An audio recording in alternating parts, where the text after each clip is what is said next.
প্রশাসনের চোখ ফাঁকি দিয়ে সিলেটে চলছে টিলা কাটার মহোৎসব। খোদ সরকারি প্রতিষ্ঠানও রয়েছে এই তালিকায়।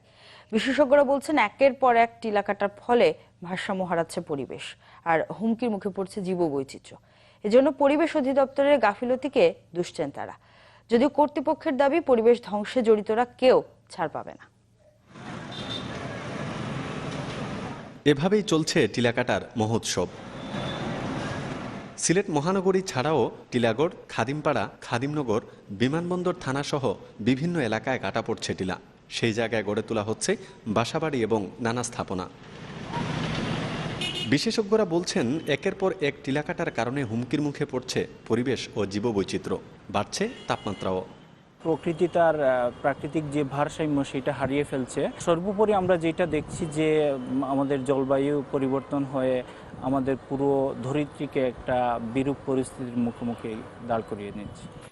এজন্য কর্তৃপক্ষের গাফিলতিকেই দুষছেন পরিবেশবিদরা। বলছেন, পরিবেশ অধিদপ্তরের নজরদারির অভাবে ঠেকানো যাচ্ছে না টিলা কাটা। এটার জন্য মূলত দায়ী যারা টিলা কাটছে, টিলার মালিকরাই।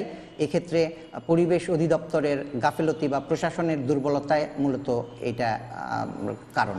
তবে সরকারি এই সংস্থাটির দাবি, পরিবেশ ধ্বংসের খবর পেলেই দ্রুত ব্যবস্থা নিচ্ছেন তারা। অল্প একটু কেটেছে, সেটা আমার নলেজে ছিল না।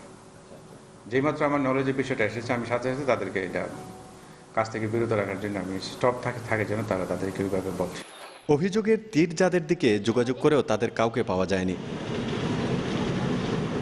বেসরকারি একটি জরিপ বলছে, 2008 সালে গোটা সিলেটে 38,277 হেক্টর পাহাড়ি অঞ্চল থাকলেও বর্তমানে তা নেমে এসেছে 13,000 হেক্টরে।